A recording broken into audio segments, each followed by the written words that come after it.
Bir zamanlar qaynayan samovarın səsi, süfrənin üzərində par-par parıldayan mis boşqablar, divardan asılmış iri mis sini, bütün bunlarsız Azərbaycan evini təsəvvür etmək çətin olardı. Bu mis boşqablar ailənin ruzi bərəkəti, evin yaraşığı, süfrənin yaraşığı və ailənin səliqə-səhmanının göstəricisi sayılırdı. Və zamanla mis qabların hazırlanması ayrıca bir sənətə çevrildi. Bu sənətin adı miskərlik idi.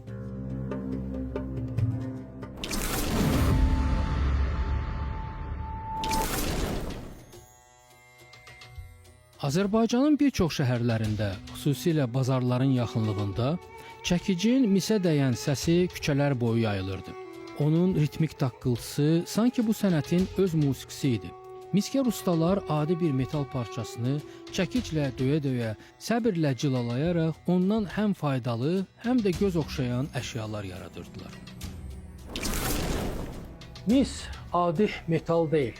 Keçmişdə misdən güzgü hazırlayırdılar və düşünürdülər ki, o həmin güzgüyə baxan insanın cazibəsini artırır. Həmçinin misdən hazırlanmış bilərziklər də qoruyucu sayılır, insanı pis enerjidən, gözdən, nəzərdən saxladığı düşünülürdü. Hətta misin canlı metal olduğunu düşünənlər də var idi. Göyə ki, o insana enerji verir, onu sağalmaz xəstəliklərdən qoruyur. Və deyirlər ki, mislə işləyən insanlar uzun ömürlü olur, az xəstələnirlər.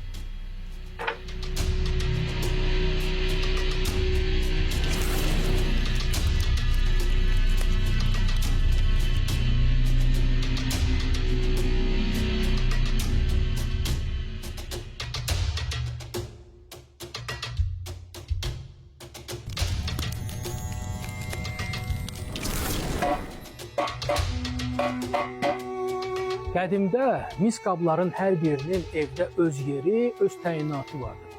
Gəlin onlardan bəziləri ilə yaxından tanış olaq. Bax, gördüyünüz bu mis qazanlar vaxtilə evlərin ən vacib, ən mühüm qablarından sayılırdı. Çünki plov da bu qabda pişirdi, bu qazanda pişirdi, ət də bunun içində pişirdi.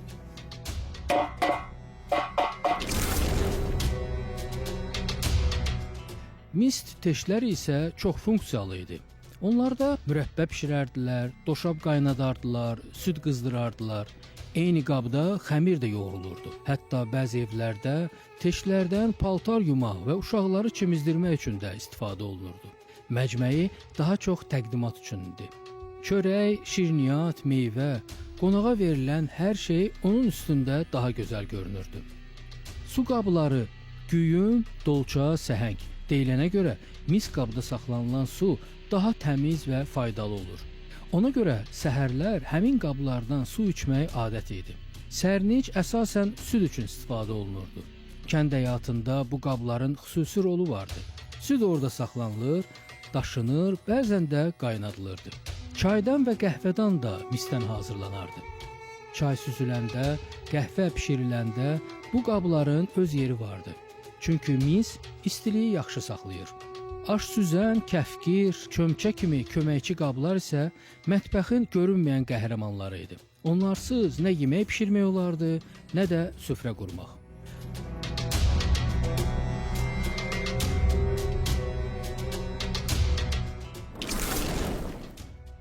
Böyük mis sini isə süfrənin özü idi.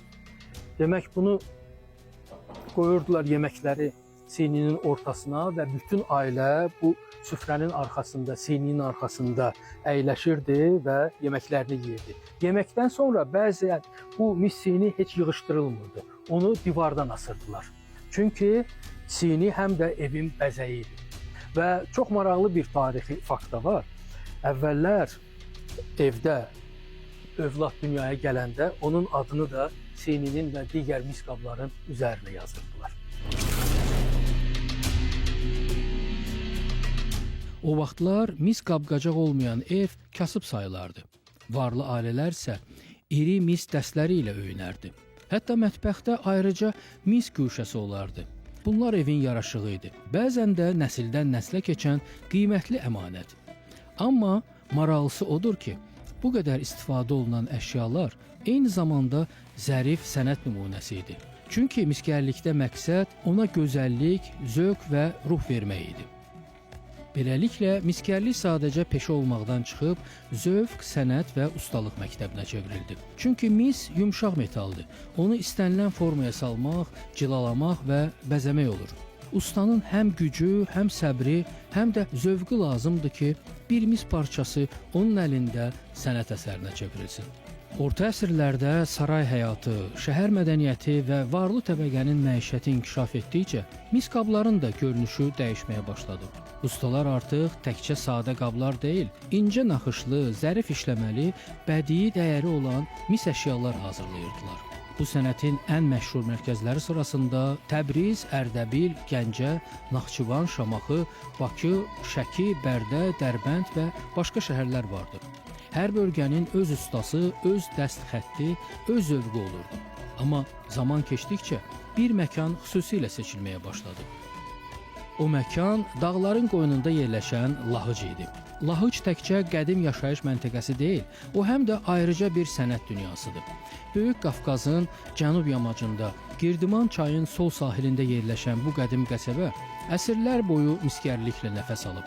Elə bir dövr olub ki, burada ailələrin dolanışığı ya birbaşa miskərlikdən, ya da onunla bağlı sənətlərdən çıxıb.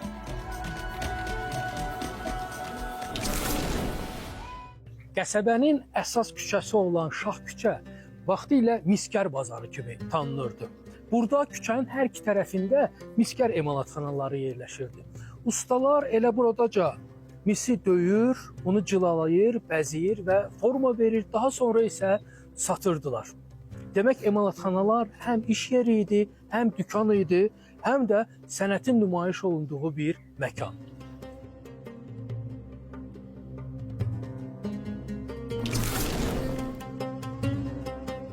19-cu əsrin 30-cu illərində Lahıcda 52 miskər emalatxanası fəaliyyət göstərirdi. Bu, o dövr üçün çox böyük rəqəm idi.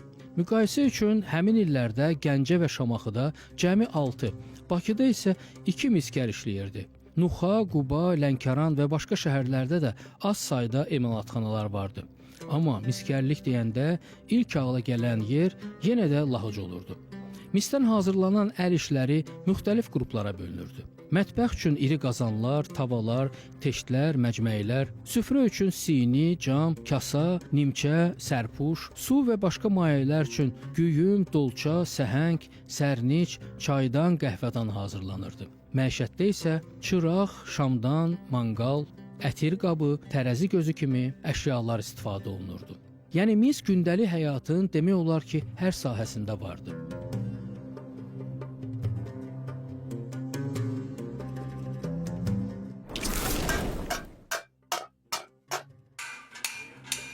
Biz dədə babamız miskəri sənəti ilə məşğul olublar. Uzun müddət, özü də 7 nəsildir biz bu sənətdə işləyirik. Biz hal-hazırda deməli mis məmulatı qabları düzəldik. Hər cürə qab düzəldirik, hər cürə. Biz ailədə 10 nəfər olmuşuq. Deməli 4 bacı olmuşuq, 6 qardaş olmuşuq. 6 qardaşım hər 6-sı sənətkar olub. Yəni atam qoymayıb bizi, yəni ki, gedib institut oxumağa.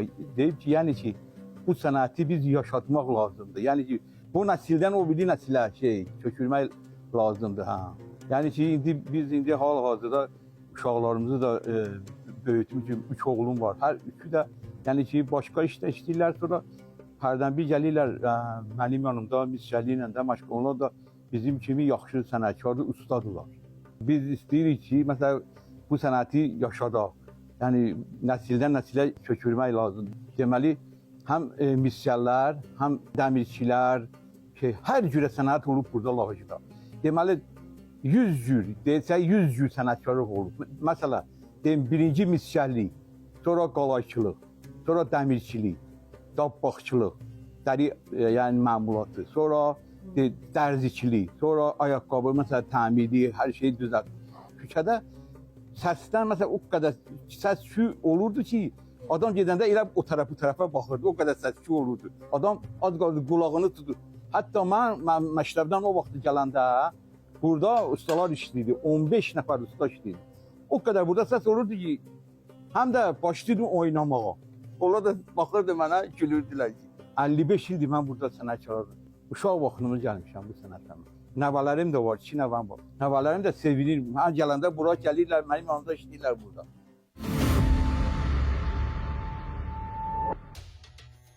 Miskərliyin gözəlliyi, bu sənətin sehri məhsulların hazırlanma prosesində idi.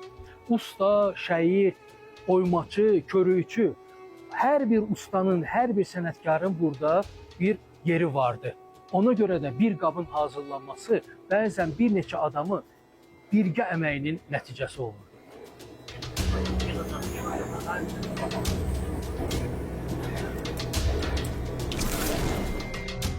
Mis ya parça ya da lövhə şəklində emalatxanaya gətirilirdi. Usta onu körük və kürənin köməyi ilə qızdırır, yumşaldırdı. Sonra əridilmiş mis qəliblərə tökülür, soyuduqdan sonra dairəvi parçalara çevrilirdi. Bu hissələr daha sonra zindan üstündə döyülərək yastılanırdı. Bu mərhələ çox ağır və zəhmətli iş idi. Bəzən bir qalın mis parçasını nazik lövhəyə çevirmək üçün eyni anda bir neçə nəfər işləyirdi. Alınan lövhə qabın növünə görə formaya salınırdı. Sadə, yastı qablar birbaşa döymə yolu ilə hazırlanırdı. Daha dərin və mürəkkəb formalı qablar isə bir neçə hissədən yığılırdı. Dibi ayrıca, gövdəsi ayrıca, boğazı ayrıca, qulpu ayrıca hazırlanıb, sonra bir-birinə birləşdirilirdi. Hər mərhələdə həm güc, həm də dəqiqlik vacib idi. Bir yerdə səhv olarsa, bütün zəhmət hədər gedə bilərdi. Miskər emalatxanalarında ən vacib alətlərdən biri bax bu körük idi. Sonra zindanlar, çəkicilər, kəlbətinlər, miskayçılar, onların hər biri ustaların əlində bir orkestr kimi işləyirdi. Hər bir alətin öz yeri, öz vaxtı, öz təyinatı vardı. Amma iş təkcə bununla bitmirdi. Hazır formalandan sonra mis qab cılalanmalı idi. Çəkic izləri hamarlanmalı, kənarlar təmizlənməli, səthi parıldadılmalı idi. Bundan sonra növbə bəzəyə çatırdı. Çünki Azərbaycanda miskərlik sənətinin əsas gözəlliklərindən biri onun naxışlarındadır. Bu işi xüsusi oymaçılar görürdü. Onlara bəzən həkkak, bəzən də yazıcı deyirdilər. Onlar qabın üzərinə buta, yarpaq, həndəsi naxışlar, qıvrımlar, xətlər vururdular. Bəzən ustanın adı da qabın üzərinə həkk olunurdu. Elə buna görə də bugün dünyanın müxtəlif muzeylərində saxlanılan bəzi mis nümunələrinin kimə aid olduğunu müəyyən etmək olur. Yəni bu əşyalar da imzalı sənət əsərləridir.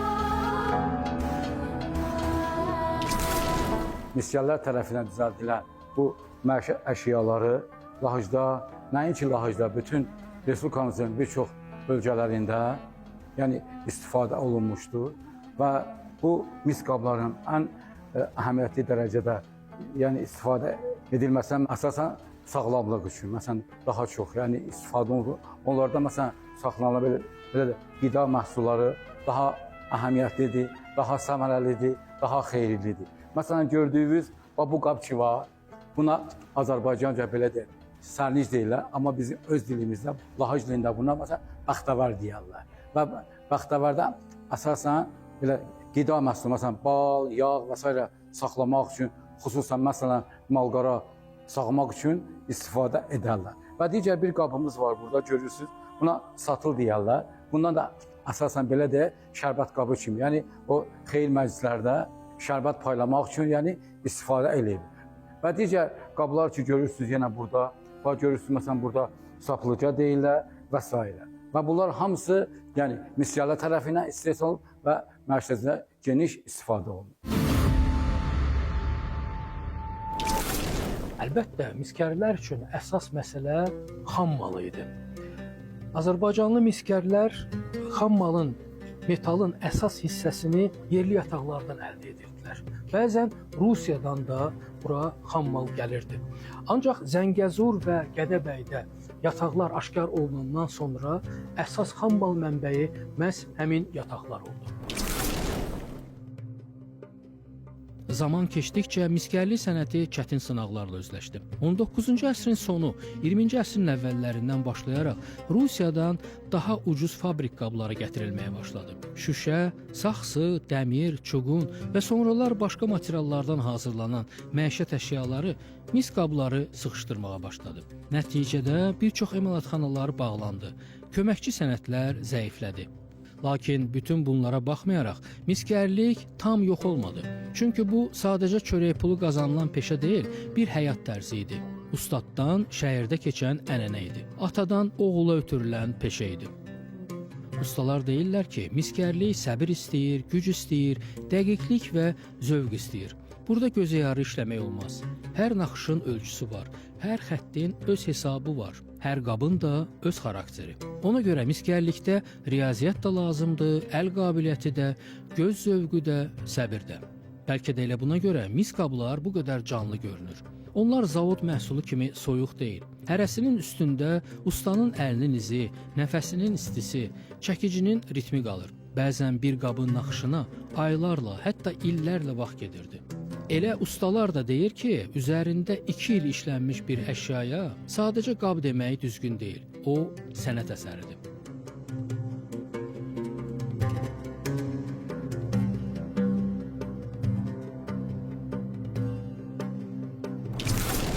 Azərbaycan miskərlərinin əl işləri xarici ölkələrdə yüksək qiymətləndirilib. Onlar müxtəlif sərgilərdə nümayiş etdirilib, mükafatlar qazanıb, dünya muzeylərində sərgilənib. Elə bu gün də Lahıc ustalarının əl işlərini dünyanın bir sıra muzeylərində görmək olar.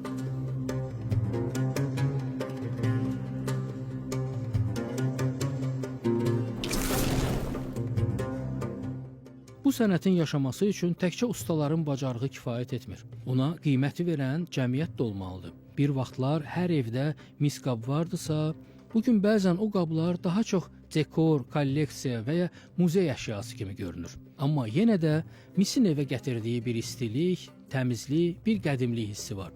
Hətta indi də bir çox insanlar mis qabdan istifadə etməyə üstünlük verirlər. Çünki bu qablar həm sağlamlıq baxımından faydalı sayılır, həm də qədim ənənənin davamı kimi qiymətləndirilir. Qədimdən mis haqqında müxtəlif inanclar, rəvayətlər, təsəvvürlər də yaranıb. Bəzi xalqlar misi qoruyucu metal hesab edib, bəziləri onu gözəllik və harmoniya rəmzi kimi qəbul edib. Amma bizim üçün misin ən böyük dəyəri onun xalqın gündəlik həyatının bir parçasına çevrilməsindədir. Yəni mis bizdə mifdən çox həyatın özüdür. Bugün Lahıc miskərlik sənətinin UNESCO-nun qeyri-maddi mədəni irs siyahısına daxil edilməsi də təsadüfi deyil. Bu qərar təkcə bir sənətin tanıdılması deyil, bu ustanın əlinə, xalqın yaddaşına, əsrlərlə formalaşmış zövqə verilən qiymətdir. Çünki miskərlik təkcə keçmişin yadigarı deyil, həm də gələcəyə ötürülməli olan bir mədəniyyət körpüsüdür. Lahıcda bugün də mis döyülür, naxış vurulur, qabcılanır. Bəlkə əvvəlki qədər çox deyil. Bəlkə küçələrin hər addımında çəkic səsi eşidilmir. Amma sənət yaşayır. Ustalar var, şagirdlər var, maraq var. Və ən əsası, bu sənətin arxasında böyük bir yaddaş dayanır. Xalq sənəti bir xalqın neçə yaşında olduğunu göstərən ən dəqiq nişanələrdən biridir. Axı tarix təkcə kitablarda yazılmır. Tarix bəzən bir qapının oyma naxışında, bir xalçanın ilməsində, bir də mis qabın üstündə yaşayır. Miskərlik də bizim belə yaddaşlarımızdan biridir.